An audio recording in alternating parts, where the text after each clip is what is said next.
Lumuhod po tayo.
Tumayo po tayo. Ama naming makapangyarihan, alalahanin mo ang iyong awa at pagmamahal. At sa iyong paglingap, gawin mong banal kaming lahat na siyang dahilan kaya't dugot dumanak mula sa iyong nagpakasakit na anak upang pagsaluhin kami sa piging ng pagkabuhay at ng kanyang tinatag. Bilang aming tagapamagitan, kasama ng Espiritu Santo, magpa sa walang hanggan. Amen.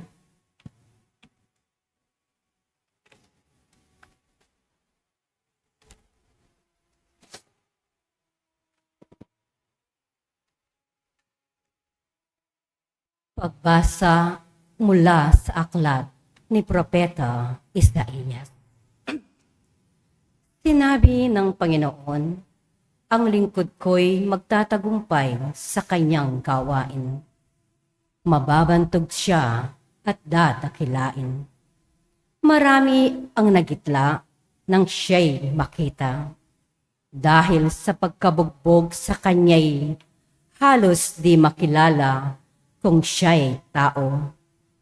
Ngayoy marami rin ang mga bansang magugulantang, pati mga hari, pag siya'y nakita, ay matitigilan. Makikita nila ang di na balita kahit na kailan, at mauunawa ang di pa narinig ni numan. Sagot ng mga tao, sino ang maniniwala sa ibinabalita namin ito? Sino ang makapagpapatunay na pinahihintulutan ito ng Panginoon? Kalooban ng Panginoon na ang kanyang lingkod ay matulad sa isang halamang na tanim sa tuyong lupa. Walang katangian o kagandahang makatawag pansin. Wala siyang taglay na pang-akit para lapitan siya. Hinamak siya ng mga tao at itinakwil. Nagdanas siya ng sakit at hirap. Wala man lang nagtapon ng sulyap sa kanya. Hindi natin siya pinansin para siyang walang kabuluhan. Tiniis niya ang hirap na tayo ang dapat magbata. Gayon din ang kirot na tayo sana ang lumasap. Akala natin ang dinanas niya'y parusa sa kanya ng Diyos. Dahil sa ating mga kasalanan, kaya siya nasugatan. Siya ang binugbog dahil sa ating kasamaan. Tayo ay gumaling dahil sa pahirap na tinamo niya at sa mga hampas na kanyang tinanggap. Tayong lahat ay parang mga tupang naligaw. Nagkanya-kanya tayo ng lakad. Ngunit inibig ng Panginoon na sa kanya ipataw ang parusang tayo ang dapat tumanggap. Siya ay binugbog at pinahirapan, ngunit di tumutol kahit kamuntiman. Tulad ay korderong hatid sa patayan, parang mga tupang hindi tumututol kahit na gupitan, ni hindi umimik kahit kaputok man. Nang siya'y hulihin, hatulan at dalhin sa dakong patayan, wala mang nangahas na ipagsanggalang, wala man lang dumamay. Siya ay pinatay dahil sa sala ng sangkatauhan. Siya'y inilibing, nakasama ng masasama at mayayaman. Bagaman wala siyang kasalanan o nagsabi man ng kasinungalingan. Sinabi ng Panginoon, ang kanyang paghihirap ay kalooban ko. Inihandog niya ang sarili upang sa pamamagitan noon ay magkaroon ng kapatawaran. Dahil dito'y mabubuhay siya ng matagal, makikita ang lahing susunod sa kanya, at sa pamamagitan niya'y may sasagawa ang aking panukala. Pagkatapos ng pagdurusa, lalasap siya ng ligaya. Malalaman niyang hindi nawalan ng kabuluhan ang kanyang pagtitiis. Ang aking tapat na lingkod at lubos kong kinalulugdan, ang siyang tatanggap ng parusa ng marami, at alang-alang sa kanya, sila'y aking patatawarin. Dahil dito, siya'y aking pararangalan, kasama ng mga dakila, pagkat kusang loob niyang ibinigay ang sarili at nilasap ang kaparusahan ng masasama. Inako niya ang makasalanan at idinalangin siya'y patawarin. Ang salita ng Diyos. Salamat sa Diyos. Ama, sa mga kamay mo, habilin ko ang buhay ko. Ama, sa mga kamay mo, habilin ko ang buhay ko. Sa iyo, O Poon, ako'y lumalapit upang ingatan mo nang hindi malupig. Sa mga kamay mo, habilin ko'y buhay ko, tagapagligtas kong tapat at totoo. Ama, sa mga kamay mo, habilin ko ang buhay ko. Lahat kong kaaway ay humahalakak, pati kapitbahay ako'y hinahamak. Dating kakilala ay nagsisiilag, kung masalubong ko ay nagsisiiwas. Nilimot na akong tulad ng namatay, di na pinapansin, parang yagit lamang. Ama, sa mga kamay mo, habilin ko ang buhay ko. Subalit, O Poon, ang aking tiwala ay nasa sa iyo, Diyos na dakila. Sa iyong kalinga, umaasa ako. Laban sa kaaway ay ipagtatanggol mo, at sa umuusig sa sinumang tao. Ama, sa mga kamay mo, habilin ko ang buhay ko. Itong iyong lingkod, sana ay lingapin. Ingatan mo ako't iyong pagpalain. Iligtas mo ako at iyong sagipin. Tanda ng pag-ibig na di nagmamaliw. O magpakatatag ang mga nilikha, lahat ng sapoon ay nagtitiwala. Ama, sa mga kamay mo, habilin ko ang buhay ko.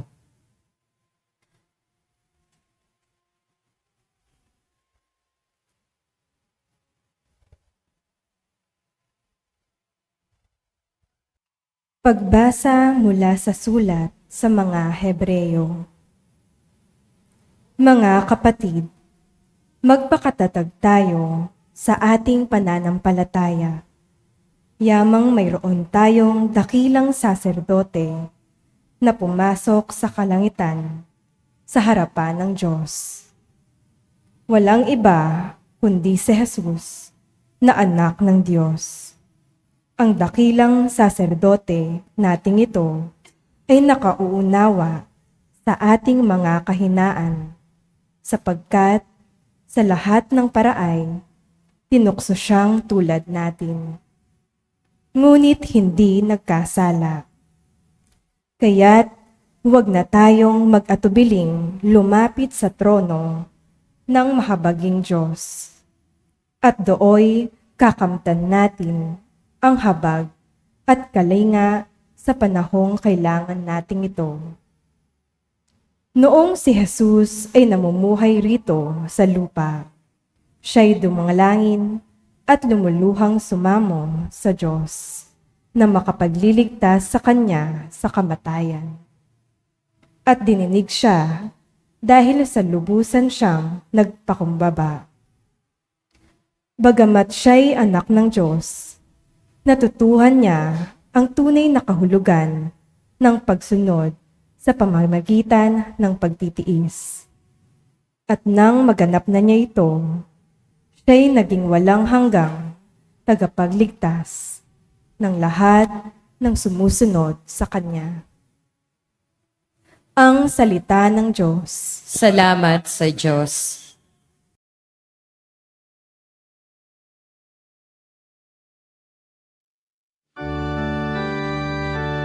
Wika mo'y aming dirinig, wika mo'y aming susundin, wika mo'y aming tutundin, wika mo'y aming dirinig, wika mo'y aming susundin, wika mo'y aming tutundin.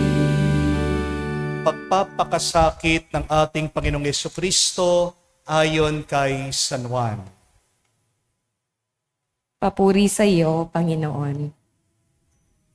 Noong panahong iyon, umalis si Jesus kasama ang kanyang mga alagad.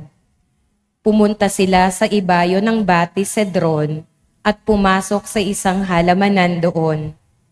Ang lugar na ito'y alam ni Judas na nagkanulo sa kanya, sapagkat madalas magpunta roon si Jesus at ang kanyang mga alagad.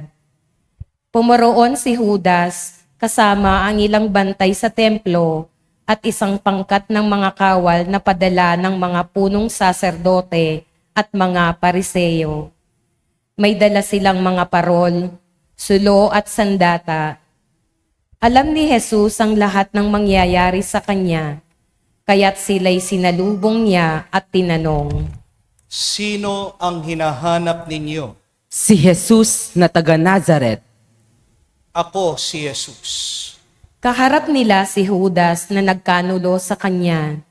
Nang sabihin ni Jesus na siya nga, napaurong sila at nabuwal sa lupa. Muli siyang nagtanong, Sino nga ba ang hinahanap ninyo? Si Jesus na taga Nazaret. Sinasabi ko na sa inyo, ako si Jesus. Kung ako ang hinahanap ninyo, hayaan ninyong umalis ang mga taong ito.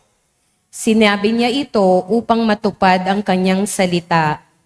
Walang napahamak kahit isa sa mga ibinigay mo sa akin, Ama. Binunot ni Simon Pedro ang kanyang tabak at tinaga ang alipin ng pinakapunong saserdote. Natigpas ang kanang tainga ng aliping yaon na ang pangalay Malco. Sinabi ni Jesus kay Pedro, Isalong mo ang iyong tabak. Dapat kong inumin ang kalis ng paghihirap na binigay sa akin ng Ama. Si Jesus ay dinakip at ginapos ng mga bantay na Hudyo at ng pangkat ng mga kawal sa pamumuno ng kanilang kapitan. Siya'y dinala muna kay Anas na biyanan ni Caifas, na pinakapunong saserdote ng panahong yaon. Si Caiphas ang nagpayo sa mga Hudyo na mas mabuti para sa kanila na isang tao lamang ang mamatay alang-alang sa bayan. Si Simon Pedro at ang isa pang alagad ay sumunod kay Jesus.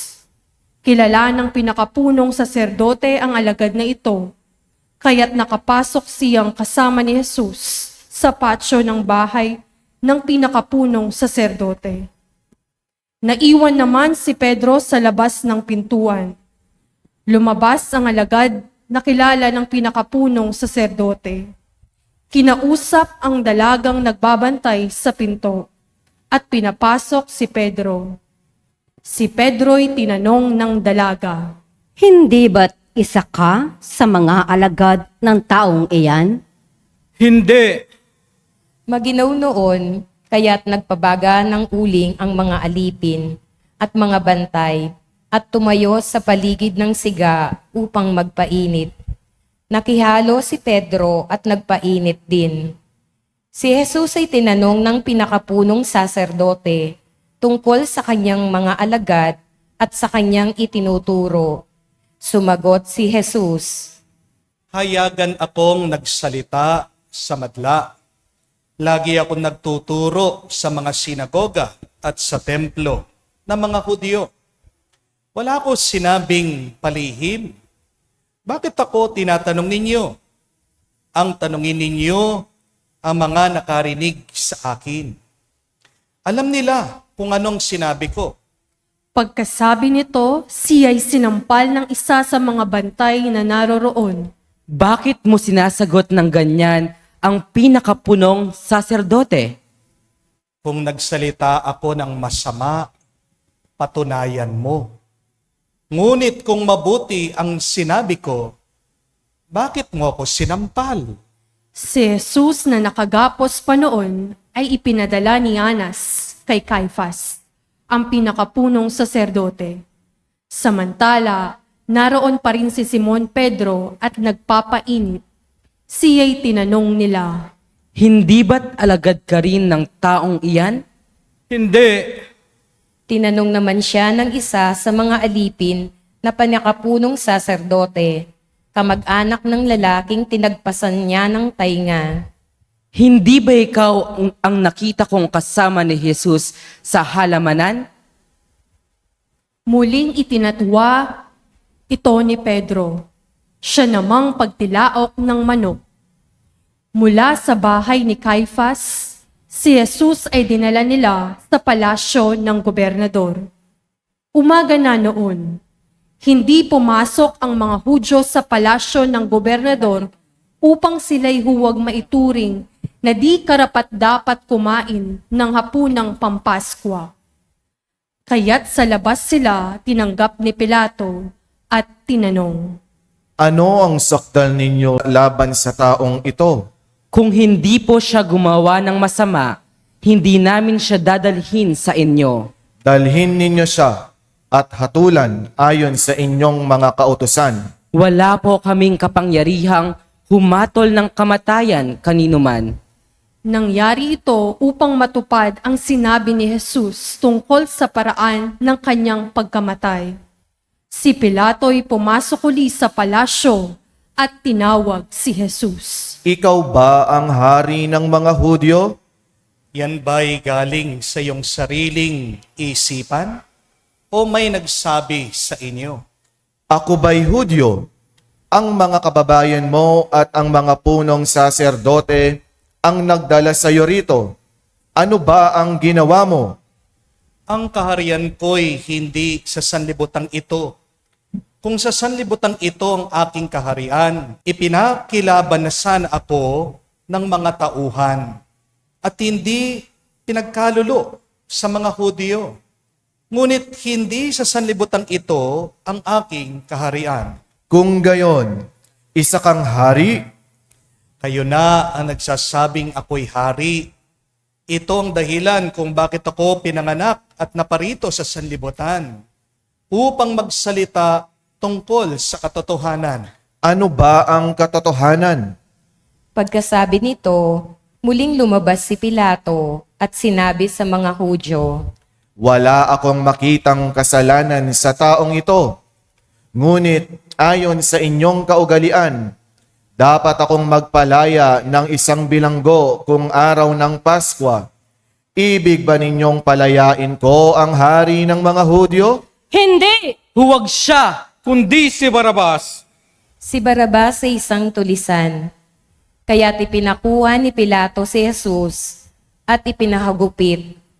Ang mga kawal ay kumuha ng halamang pantinik. Ginawang korona at ipinutong kay Jesus at sinuotan siya ng balabal na purpura. Isa't isa'y lumalapit sa kanya at ang wika, Mabuhay ang hari ng mga Hudyo! At siya'y pinagsasampal. Lumabas uli si Pilato at sinabi sa kanila, Ihaharap ko siya sa inyo upang malaman ninyo na wala akong makitang kasalanan niya. at inilabas si Jesus na may koronang tinik at balabal na purpura. Sinabi sa kanila ni Pilato, Narito ang tao.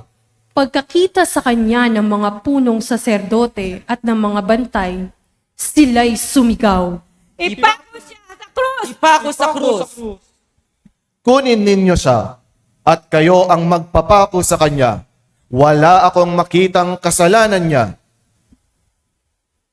Ayon sa aming kautusay, nararapat siyang mamatay. Sapagkat siya'y nagpapanggap na anak ng Diyos.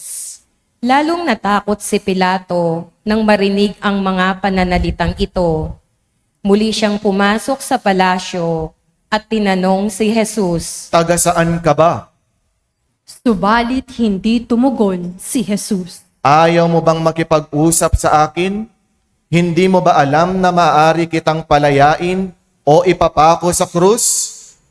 Kaya mo nga lamang magagawa yan ay sapagkat pinagkaloob sa iyo ng Diyos ang kapangyarihang yan. Kaya mas mabigat ang kasalanan na nagdala sa akin dito. Nang marinig ito ni Pilato, lalo niyang hinangad na palayain si Jesus. Ngunit nagsigawan ng mga ito, Kapag pinalaya mo ang taong yan, hindi ka kaibigan ni Cesar. Sino mang nagpapanggap na hari ay kalaban ng Cesar. Pagkarinig ni Pilato sa pangungusap na ito, inilabas niya si Jesus. At siya'y lumuklok sa hukuman sa dakong tinatawag na ang plataporma, gabata, sa wikang Hebreyo. Araw noon ng paghahanda sa Paskwa at mag-iikalabindalawa na ng tanghali. Sinabi ni Pilato sa mga Hudyo, Narito ang inyong hari. Patayin siya! Patayin! Ipako sa krus. Ipapapako ko ba sa krus ang inyong hari? Wala kaming hari, kundi ang Cesar. Kaya't si Jesus ay binigay sa kanila ni Pilato upang ipako sa krus. Kinuha nga nila si Jesus at lumabas siya, napasan ang kanyang krus, patungo sa lugar na kung tawagi, dako ng bungo, Golgota, sa wikang Hebreyo. Pagdating doon, siya'y ipinako sa krus, kasama ng dalawa pa, isa sa gawing kanan at isa sa kaliwa. Sumulat si Pilato ng ganitong pangungusap at ipinalagay sa krus. Si Jesus na taga Nazaret, ang hari ng mga Hudyo. Nasusulat ito sa mga wikang Hebreyo, Latin at Griego at marami sa mga Hudyo ang nakabasa nito, sapagkat malapit sa lungsod ang dakong pinagpakuan kay Jesus. Kaya't sinabi ng mga punong saserdote kay Pilato, Huwag ninyong isulat na hari ng mga Hudyo, kundi Sinabi ng taong ito, ako ang hari ng mga Hudyo. Ang naisulat ko'y naisulat ko na. nang maipako na ang mga kawal si Jesus, kinuha nila ang kanyang kasuotan at pinaghati-hatian ng mga apat. Kinuha rin nila ang kanyang tunika. Ito'y walang tahi at hinabi ng buo mula sa itaas hanggang sa ibaba. Nag-usap-usap ang mga kawal. Huwag nating punitin ito. Magsapalaran na lamang tayo para malaman kung kanino ito mauuwi. Nangyari ito upang matupad ang isinasaad ng kasulatan. Pinaghati-hatian nila ang aking mga kasuotan, at ang aking damit ay kanilang pinagsapalaran. Gayon nga ang ginawa ng mga kawal.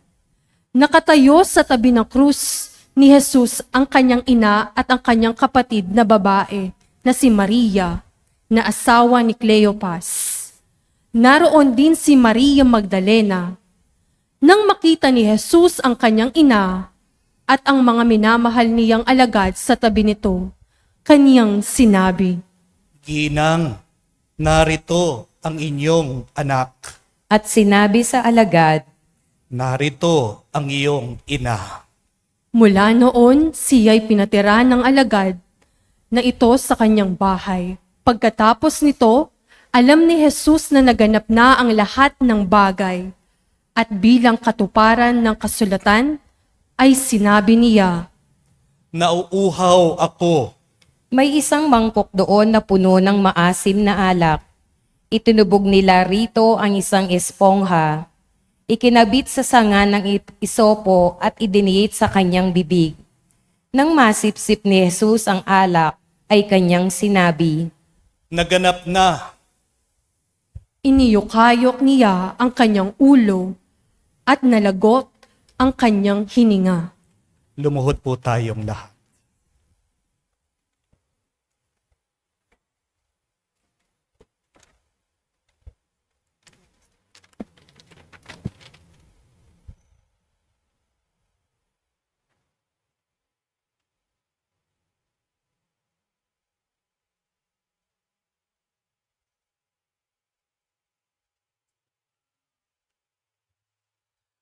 Tumayo po tayo. Nooy araw ng paghahanda at ayaw ng mga Hudyo na manatili sa krus ang mga bangkay sa araw ng pamamahinga, sapagkat dakila ang araw ng pamamahingang ito. Kaya't hiniling nila kay Pilato na ipabali nito ang mga binti ng mga ipinako sa krus at alisin doon ang mga bangkay. Naparoon nga ang mga kawal at binali ang mga binti ng dalawang ipinako kasabay ni Jesus. Ngunit pagdating nila kay Jesus at makitang patay na siya, hindi na nila binali ang kanyang binti. Subalit inulos ng sibat ng isa sa mga kawal ang tagiliran ni Jesus at biglang dumaloy ang dugo at tubig. ang nakakakita nito ang nagpapatotoo. Tunay ang kanyang patotoo at alam niyang katotohanan ang sinabi niya, upang kayo'y maniwala. Nangyari ang mga ito upang matupad ang sinasabi ng kasulatan. Walang mababali isa man sa kanyang mga buto. At sinabi naman ng ibang bahagi ng kasulatan, pagmamasdan nila ang kanilang inuulos. Pagkatapos nito, si Jose na taga-Arimatea ay nagsadya kay Pilato upang humingi ng pahintulot na makuha ang bangkay ni Jesus. Si Jose isang alagad ni Jesus, ngunit palihim nga lamang dahil sa takot sa mga Hudyo. At pinahintulutan siya ni Pilato, kaya't kinuha ni Jose ang bangkay ni Jesus.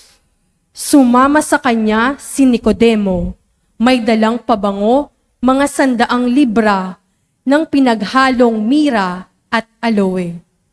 Siya ang nagsadya kay Jesus isang gabi. Kinuha nila ang bangkay ni Jesus at nilagyan ng pabango habang binabalot sa kanyang lino. Ayon sa kaugalian ng mga Hudyo, sa pinagpakuan kay Jesus ay may isang halamanan, at dito'y may isang bagong libingang hindi pa napaglilibingan. Yamang nooy araw ng paghahanda ng mga Hudyo, at dahil sa malapit naman ang libingang ito, Doon nila inilibing si Jesus. Ang mabuting balita ng Panginoon. Pinupuri ka namin, Panginoong Heso Kristo.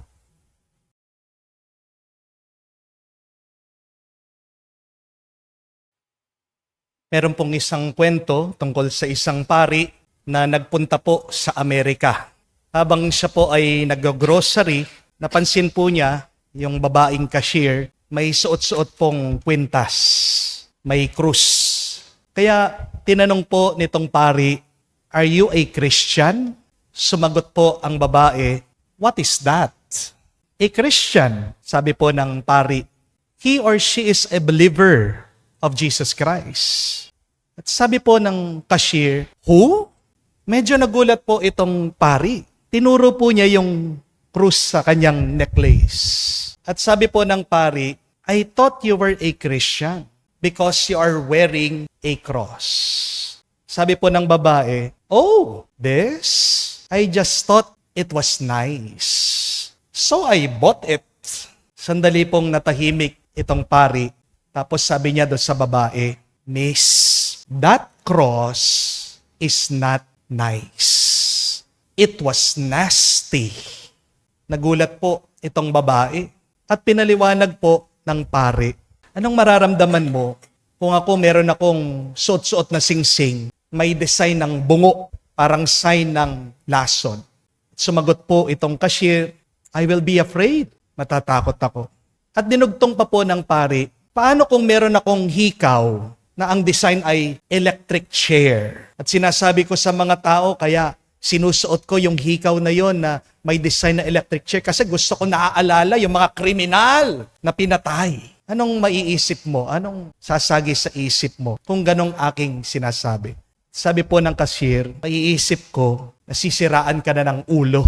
At sabi po ng pari, "Kaya nga, miss, yung krus na suot mo, yan ay simbolo ng death penalty nung panahon ni Jesus.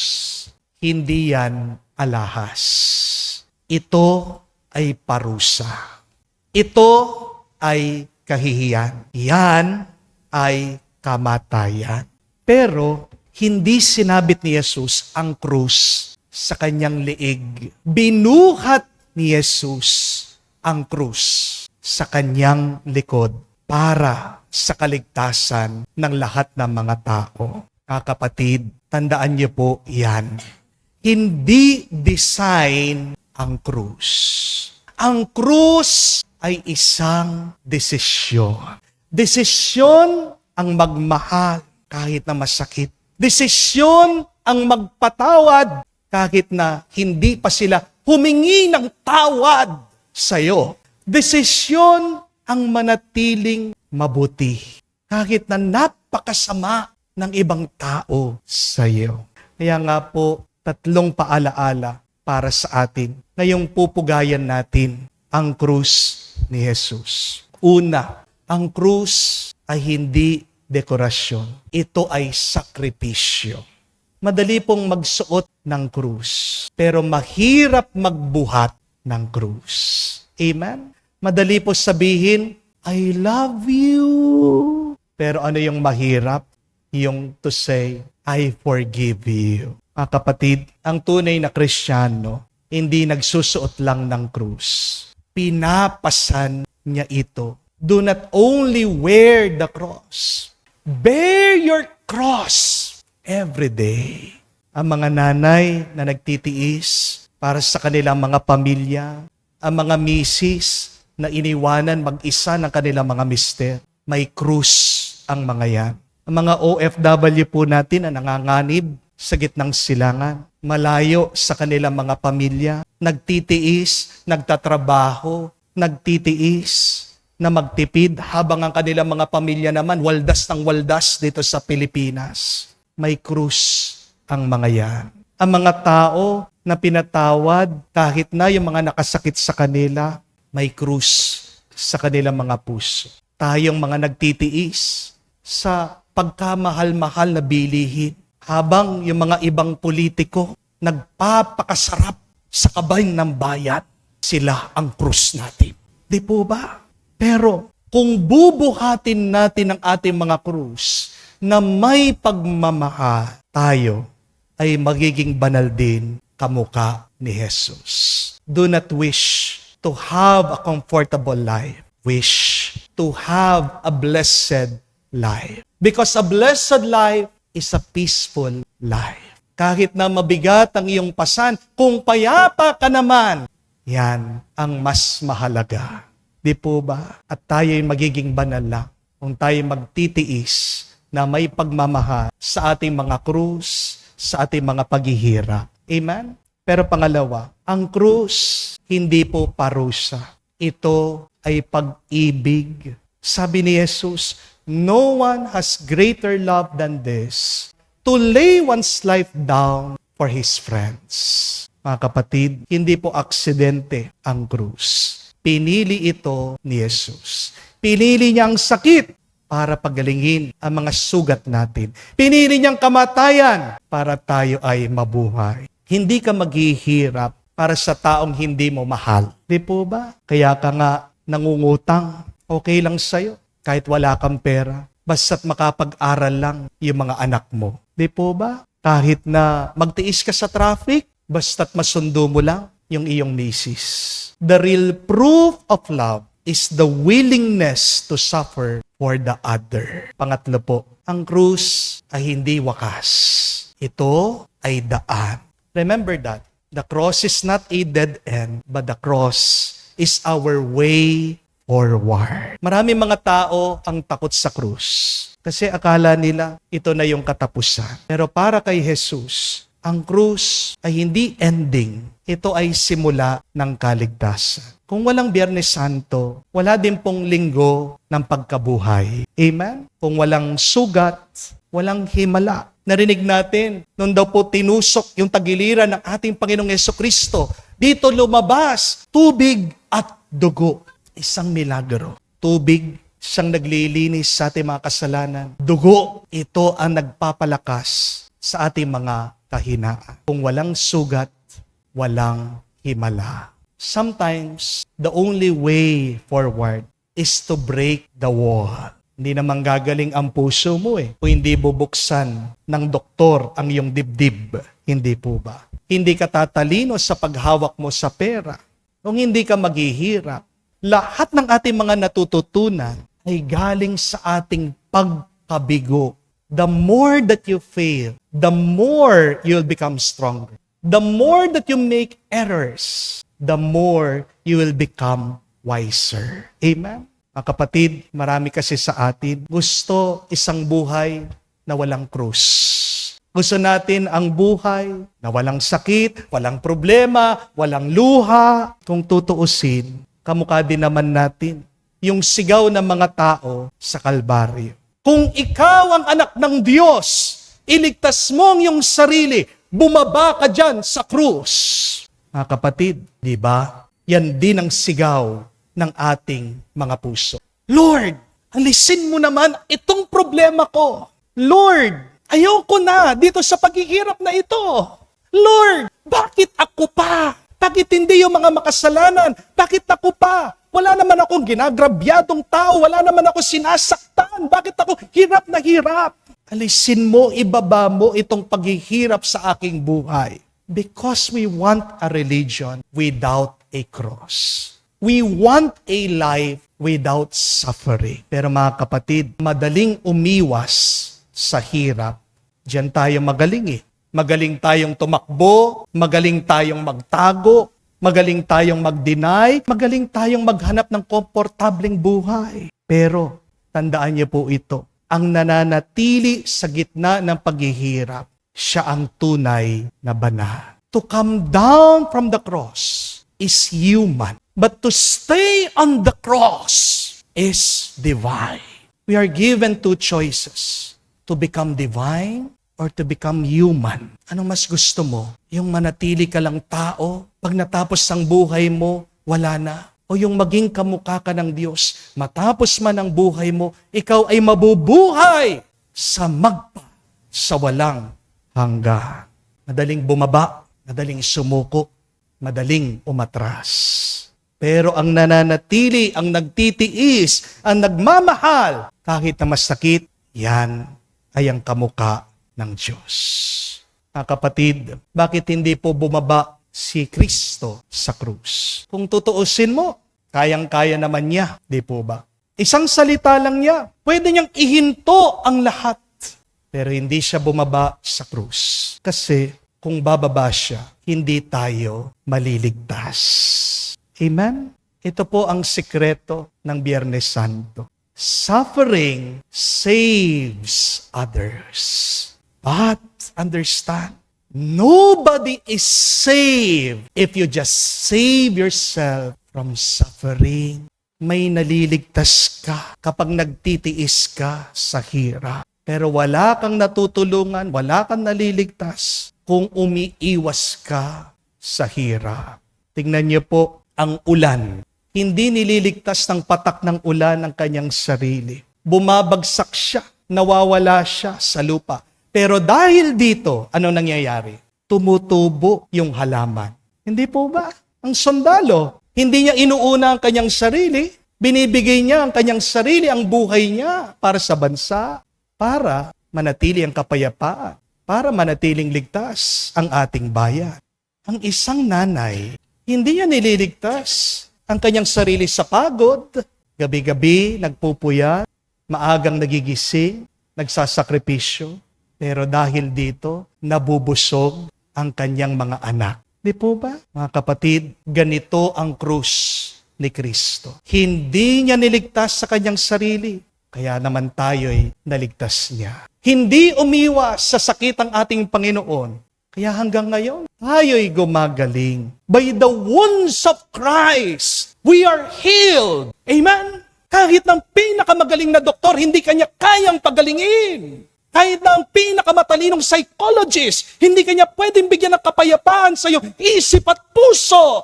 Tanging si Kristo lang. Amen? Pero siya ang kaibigan natin na palagi nating kinakalimutan. Yan ang nakakalungkot.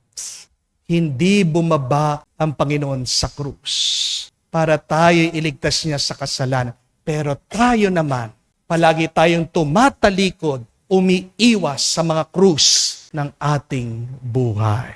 Mga kapatid, baka may krus ka ngayon, sakit ng katawan, problema sa pamilya, pagtataksil, kahirapan, lungkot na hindi mo maintindihan. At ang dasal mo, maaaring, Lord, alisin mo na ito. Pero baka ang sagot ng Diyos sa iyo, sasamahan kita, palalakasin kita, gagamitin ko yan para sa pagpapala at kaligtasan mo. Nung lumabas po ako ng 2 taon bago po ako ma-ordain na pari, ako po ay naghahanap ng trabaho sa Maynila. Nag-apply po ako sa isang kumpanya ng paggawaan ng gamot. Ang nag-interview po sa akin ay isang dating seminarista. At pagkakita pa lang po sa aking resume na ako'y galing sa seminaryo at nagpapari ako, agad nireject ako. Nalungkot po ako, medyo nagalit. Pero mas naunawaan ko po yung dahilan kasi pinaliwanag niya, alam mo, kung tatanggapin kita dito, siguradong yayaman ka. At marami ng seminarista ang pumasok sa kumpanyang ito, nagpapari. Sabi nila, sandali lang ako dyan, nakabreak lang ako, babalik din ako, magpapari ako. Pero nung nakahawak na sila ng maraming pera, nakalimutan na nila ang pagkapari. Nakalimutan na nila ang Diyos. Hindi na sila bumalik sa pagkapari. Maniwala ka sa akin, this is for your own good.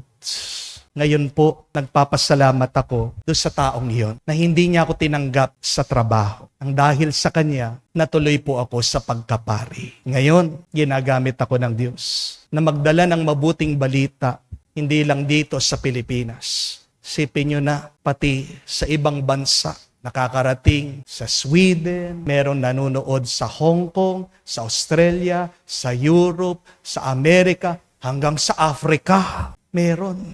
Ito ay dahil merong isang nag-reject sa akin. Ito ay dahil niyakap ko ang krus ko. See, my dear friends, our pains, our rejections, our crosses can be saving. Hindi lahat ng pagtanggi ay pagkatalo.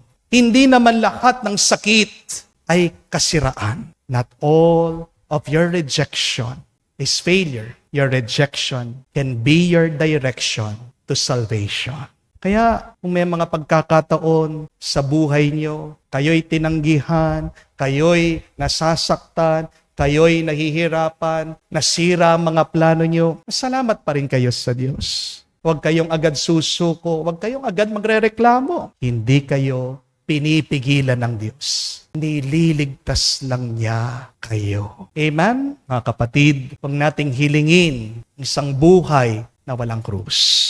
Dahil ang krus, hindi sumpa, ito'y biyaya. Ang krus ay hindi hadlang, ito ay daan. Ang krus ay hindi wakas, ito ay simula ng iyong kaligtasan. Tandaan niyo po ito, kung ang paghihirap mo ay inaalay mo palagi sa Diyos, huwag mong itatago, magiging mas magaan at payapa ang buhay mo. Amen? Magdasal po tayo na magkaroon tayo ng mas malakas na balikat, mas malakas na loob.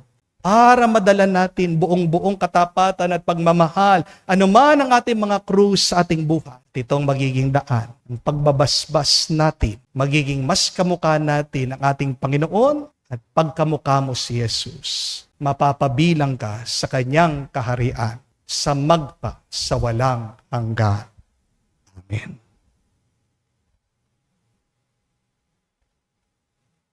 Tumayo po tayo. Tayo ngayon ay dadako na sa panalangin ng pangkalahatan.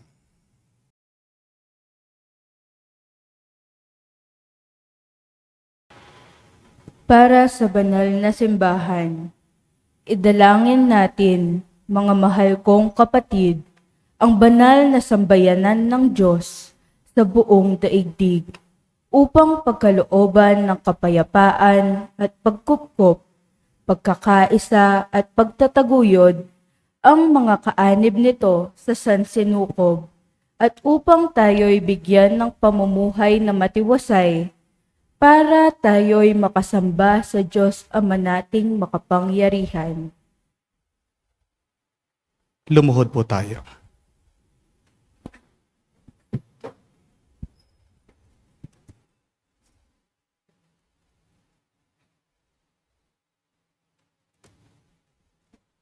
Tumayo po tayo. Ama naming makapangyarihan, sa katauhan ng anak mong si Kristo, pinahayag mo ang iyong kadakilaan sa lahat ng mga tao. Lingapin mo ang iyong mga ginawa dahil sa pag-ibig upang iyong sambayanang laganap sa buong daigdig ay mamalaging matatag sa pananampalatayang iyong bigay. Para sambahin ang banal mong ngalan, sa pamagitan ni Jesucristo, kasama ng Espiritu Santo, magpa sa walang hanggan. Amen. Para sa Santo Papa, idalangin natin ang ating banal na Papa na si Leon ika-14 na hinirang ng Diyos sa hanay ng mga tagapangasiwa upang kanyang bigyan ng kalusugan at mahabang buhay para sa kapakanan ng kanyang banal na sambayanang ipinagkatiwala para paglingkuran. Lumuhod po tayo.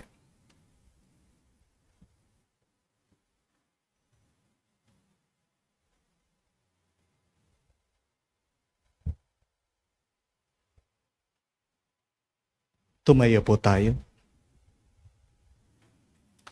Ama naming makapangyarihan, sa iyong kapasyahang umiira lang sa libutan, paunlakan mo ang aming kahilingan ng iyong lingapin si Papa Leon na iyong hinirang para kami pangasiwaan upang ang sambayan ng Kristiyano na iyong pinamumunuan ay mapamahalaan niya na may kaunlaa, ay mapamahalaan niyang may kaunlaran sa pananampalataya at gawang kabutihang iyong inaasahan sa pamagitan ni Jesucristo kasama ng Espiritu Santo magpa sa walang hanggan. Amen. Para sa kaparian at lahat ng kaanib ng simbahan, idalangin din natin Arsobispo Florentino Lavarias na ating obispo, gayon din ang lahat ng mga obispo, mga pari at mga diakono, at ang tanang kabilang sa sambayan ng Kristiyano. Lumuhod po tayo.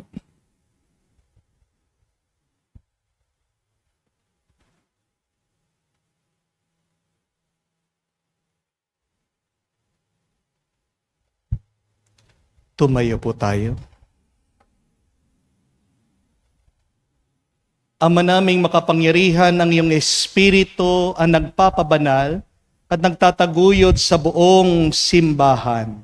Dinggin mo ang aming pagluhog para sa iyong mga tagapaglingkod upang mapaglingkuran kang matapat sa tulong ng iyong kagandang loob sa pamagitan ni Jesucristo kasama ng Espiritu Santo magpa sa walang hanggan. Amen. Para sa mga inihahandang tao sa pagbibinyag, idalangin din natin ang mga inihahandang tao sa pagbibinyag upang ang kanilang kalooban ay makatugon sa pagtawag ng Diyos Ama nating makapangyarihan. Para sa tubig ng binyag, sila'y muling maisilang sa ikapagpapatawad ng lahat ng kasalanan at sa ipagkakamit ng pakikisalo kay Jesus na poong mahal. Lumuhod po tayo.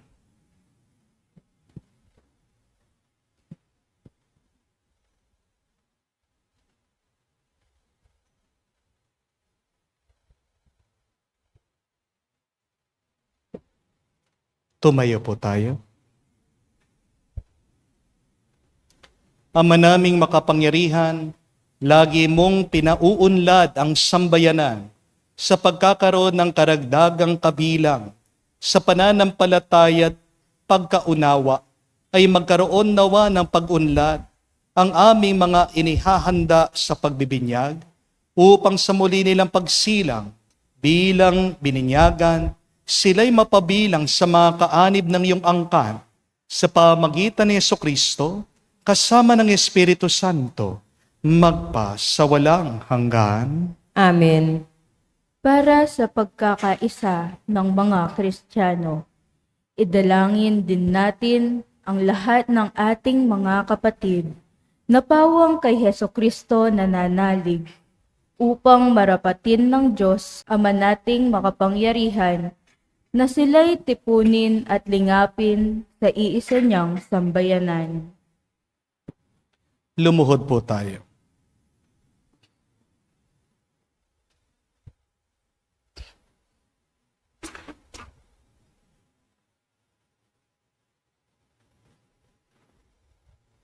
Tumayo po tayo. Ama naming makapangyarihan, tinipon mo ang mga nawalay at tinatangkilik mo ang mga nagkakatipon sa iyong sambayanan. Lingapin mo ang mga kabilang sa kawan ng iyong anak na sa iyong tinalaga sa buklod ng iisang binyag upang sila'y mabuklod sa buong pananalig at sila'y magkapisat sa buklod ng pag-ibig sa pamagitan ni Jesucristo kasama ng Espiritu Santo magpa sa walang hanggan. Amen. Para sa mga Hudyo, idalangin din natin ang mga Hudyo na unang pinagpahayagan ng Diyos na totoo upang ipagkaloob niyang sa pag-ibig sa kanyang ngalan, sila ay umunlad sa pagiging matapat sa kanyang tipan. Lumuhod po tayo.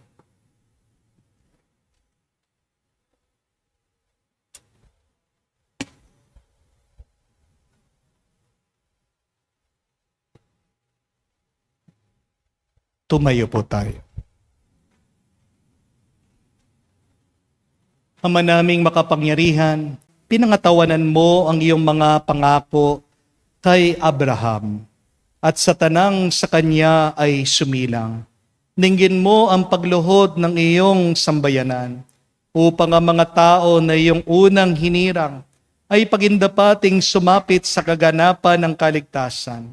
Sa pamagitan ni Jesucristo kasama ng Espiritu Santo, magpa sa walang hanggan. Amen.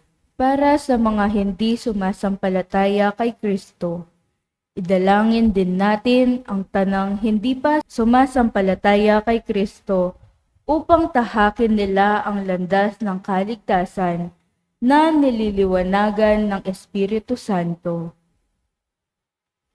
Lumuhod po tayo.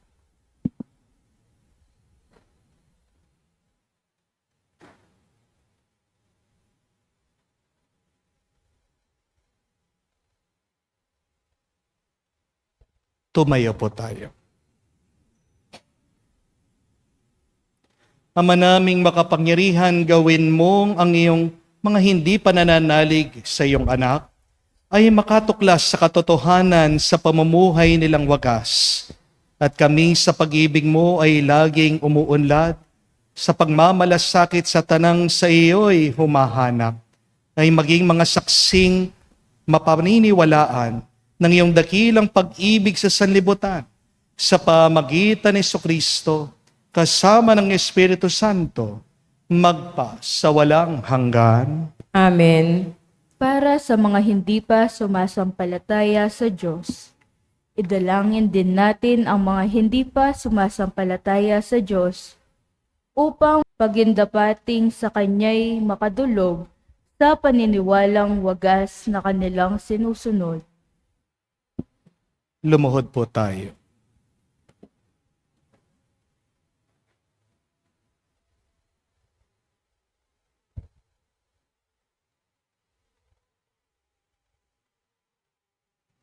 Tumayo po tayo.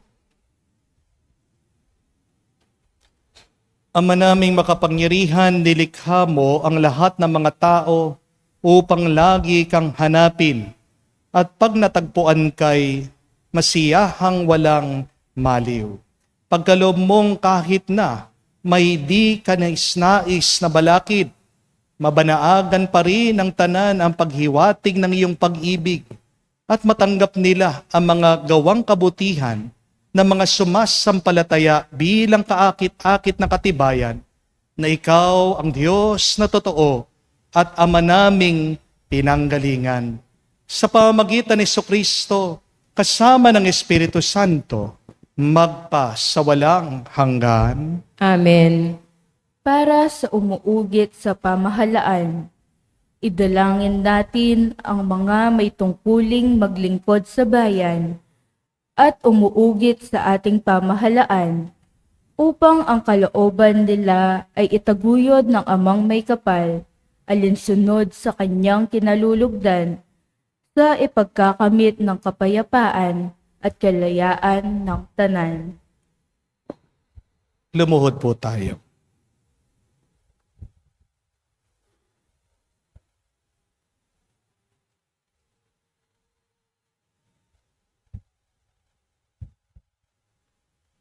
Tumayo po tayo. Ama naming makapangyarihan, na sa iyong kamay ang adhika at karapatan ng tanan. Tunghayan mo ang mga umuugit sa iyong pamahalaan upang sumagana ang tanan sa sanlibutan sa ipagkakamit ng kapayapaan at ikipananatili ng kalayaan na ikaw ay sambahin alinsunod sa iyong loobin sa pamagitan ni Jesucristo kasama ng Espiritu Santo magpa sa walang hanggan. Amen. Para sa mga may tanging pangangailangan, idalangin natin mga kapatid sa Ama nating makapangyarihan na ang sanlibutan ay maibsan ng tanang katiwalian, ang mga karamdaman ay malunasan, ang kagutuman ay maparam, ang mga nasa piitan ay lumayang tuluyan, ang mga naaapi ay mahango sa kawalang katarungan, ang mga naglalakbay ay malwalhating sumapit sa paroroonan, ang mga nasa ibang bansa ay makauwi sa kanilang bayan, ang mga may sakit ay magkamit ng kagalingan, at ang mga nag-aagaw buhay ay matiwasay na mahimlay. Lumuhod po tayo.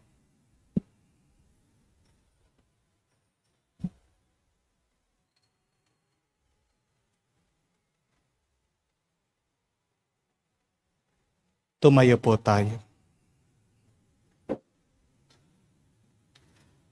Ama naming makapangyarihan, binubuhayan mo ng loob ang mga nasa kapighatian. Pinatatag mo ang mga mabigat na pinapasan.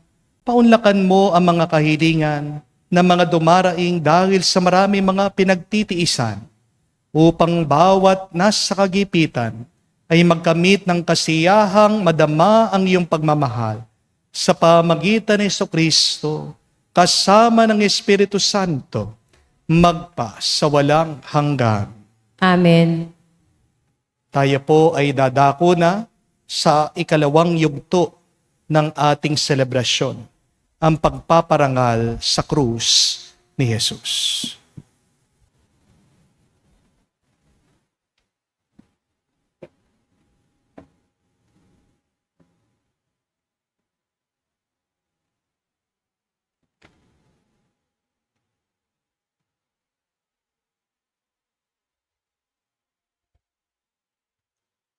Sa kahoy ng krus na banal ni Jesus na poong mahal, nalupig ang kamatayan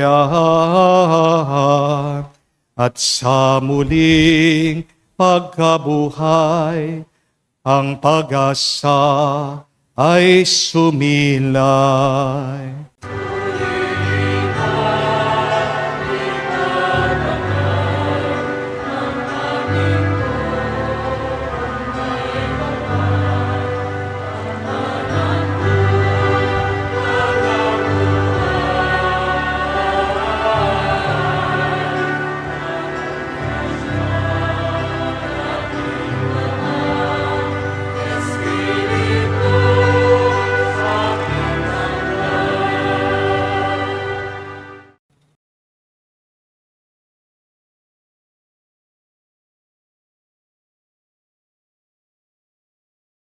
Sa kahoy na krus na banal ni Jesus na poong mahal, nilupig ang kamatayan at sa muling pagkabuhay ang pag-asa ay sumilay.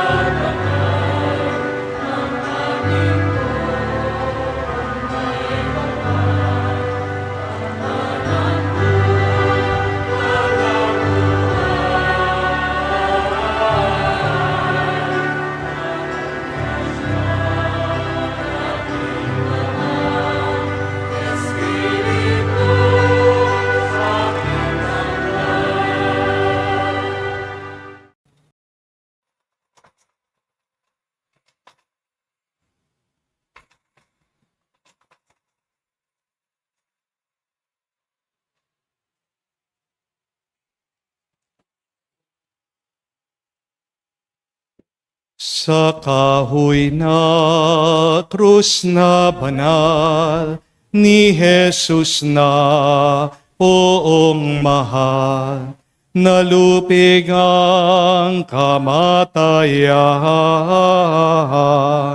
at sa muling pagkabuhay ang pag-asa ay sumilay.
Basta ng buong nahihirapan,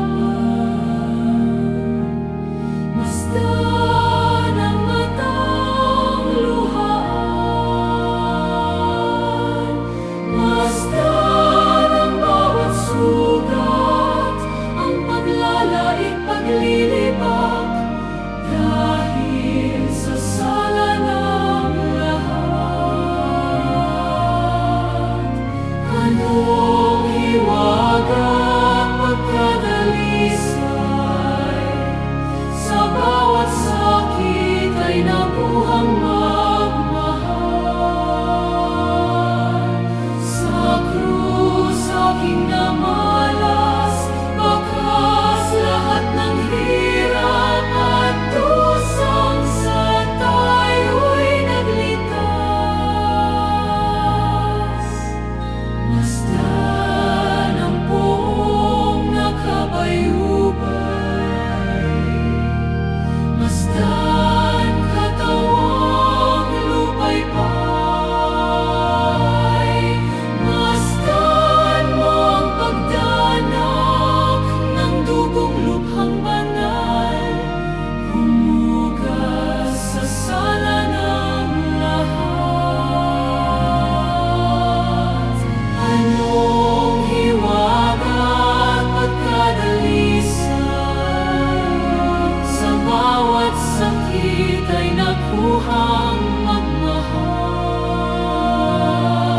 Sa krus aking namalas, bakas lahat ng hirap at dusang sa tayo'y nagligtas.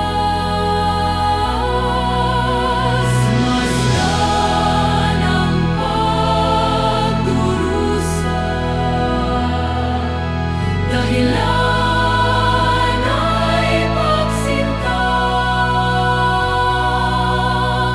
at upang mabuhay kang walang hanggan.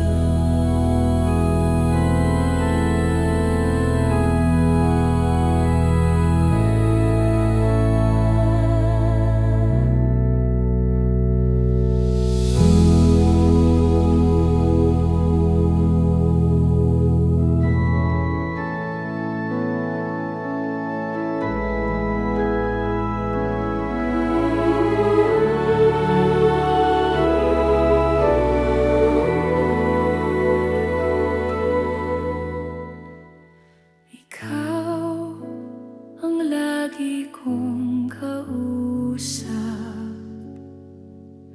ikaw ang laging tinatawag, gabay ka ng bawat pangarap, lakas ng bawat pagsisikap. Ikaw ang tunay na kaibigan, ginto ang puso't kalooban. Ngunit hindi lahat ay may alam na Kristo ang iyong pangalan.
isang maamong tupa, buong buhay niya'y inialay.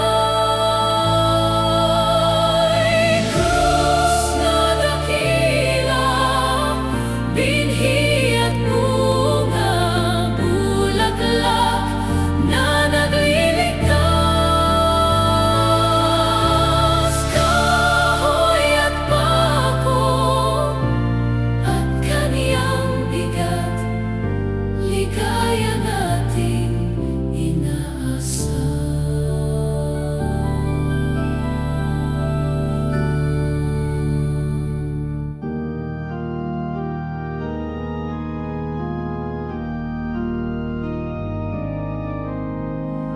Basta ng buong nahihirapan, basta ng matang luhaan, basta ng bawat sugat, ang paglalaig paglilibak, dahil sa sala ng lahat. Anong hiwaga at pagkadalisay, sa bawat sakit ay nabuhang magmahal. Sa krus aking namalas, bakas lahat ng hirap at dusang, sa tayo'y nagligtas. Basta ng buong nakabayubay, basta'n katawang lupaypay, basta'n mo ang pagdanak ng dugong lubhang banal, humugas sa sala ng lahat. Anong hiwaga at pagkadalisay, sa bawat sakit ay nakuhang magmahal. Sa krus aking namalas, bakas lahat ng hirap at dusang, sa tayo'y nagligtas. Masdan ang pagdurusa, dahilan ay pagsinta, at upang mabuhay kang walang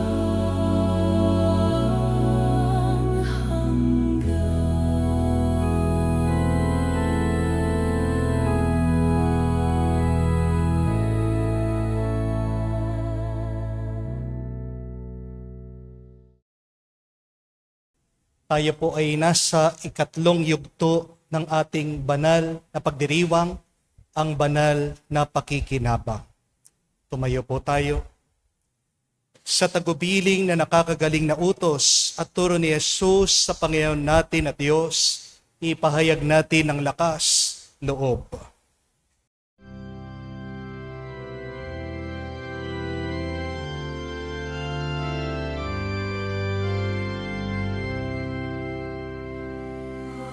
Ama namin, sumasalangit ka, sambahin ang ngalan mo. Mapasa amin ang kaharian mo, sundin ang loob mo, dito sa lupa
Hinihiling namin kami adya sa lahat na masama, pagkalooban ng kapayapaan araw-araw, iligtas sa kasalanan, at ilayo sa lahat ng kapahamakan, samantalang aming pinanabikan ang dakilang araw ng pagpapahayag ng tagapagligtas naming si Yesu Kristo.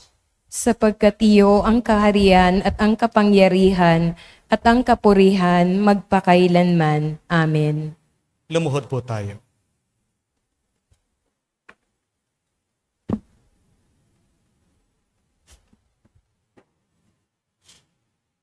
Mga kapatid, naririto ang ating Panginoong Jesucristo, ang Kordero ng Diyos. Siya nag-aalis sa mga kasalanan ng sanlibutan. Mapalad tayong lumalapit sa piging ng Kordero. Panginoon, hindi ako karapat-dapat na magpatuloy sa iyo, ngunit sa isang salita mo lamang ay gagaling na ako.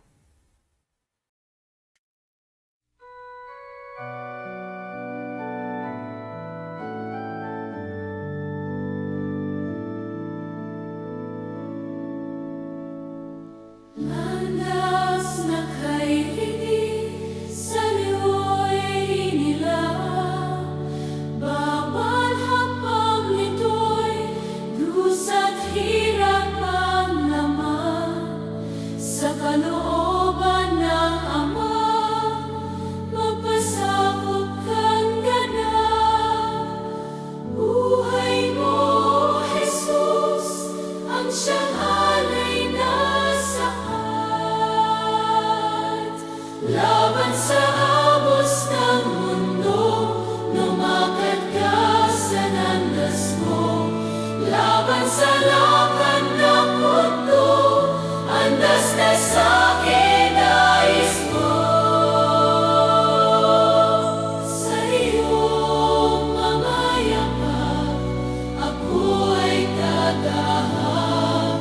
Kahit tigil ng luha, ang nilakaran mong landas.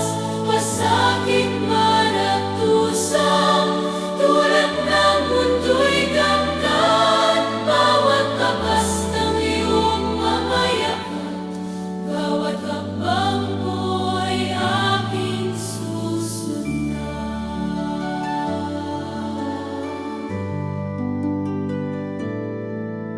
Kay hirap ng gawin, kalooban mo'y kundi. Diniri kong sundan, bagas ng iyong mga hakbang. Ang buhay ko'y laan, sa iyo kailan pa man. Maglilingkod sa iyo, Panginoon, hanggang wakas. Laban sa agos ng mundo, lumakad ka sa landas mo.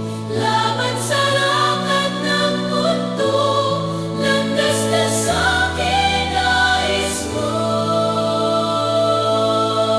Sa iyong mga yapak, ako ay dadaan.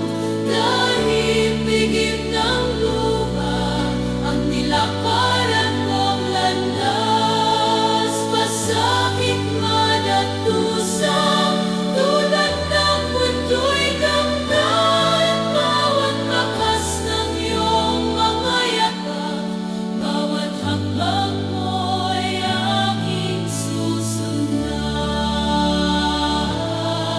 Sa iyong mga yapak, ako ay dadaan.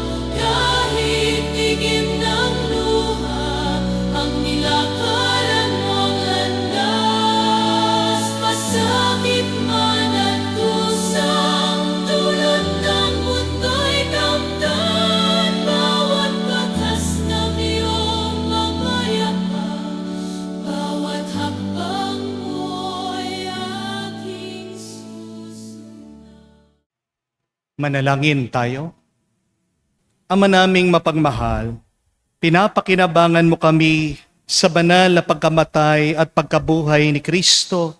Panatilihin mo sa amin ang ginanap ng iyong dakilang pag-ibig upang kami makapamuhay ng matapat sa pakikisalo sa dulot mong pagliligtas. Sa pamagitan ni Jesucristo kasama ng Espiritu Santo, magpa sa walang hanggan. Amen. Mga kapatid, tandaan niyo po, huwag niyo lang isuot ang krus, kung hindi pasanin niyo na may pagtitiis at pagmamahal. The cross is not a decoration. It is our salvation. Kaya nga anuman ang krus mo, paghihirap, huwag mong iiwasan yan. Kanina nakatikim tayo ng krus. Yung 10 beses na pagluhod, pagtayo, napakahirap, hindi po ba? Alam ko yung mga iba sa inyo ayaw lumuhod. Pero kung isipin nyo, may mabuting dulot ito sa atin. Nakapag-exercise tayo. Hindi po ba? Nalagyan na naman ng langis ang iyong mga tuhod. Baka hindi niyo po alam ito. Isa sa pangunahing dahilan ng sakit ng tao ay yung kapag hindi siya gumagalaw. A lot of our sickness is because of our immobility. Pansinin niyo po yung mga magsasaka. Dahil araw-araw po sila na nagtatrabaho. Yung mga iba dyan, 80 years old, 90 years old. Pero ikaw, 40 years old ka pa lang. May gout ka na. Hindi po ba? Yung mga iba sa atin, 50 years old pa lang. Umakyat lang ng hagdanan, hinihingal na. Di po ba? What is really killing you is your desire to have a comfortable life. Pero kapag niyayakap mo, tinatanggap mo ang mga krus at pahirap ng buhay, diyan ka mas pinagpapala ng Diyos.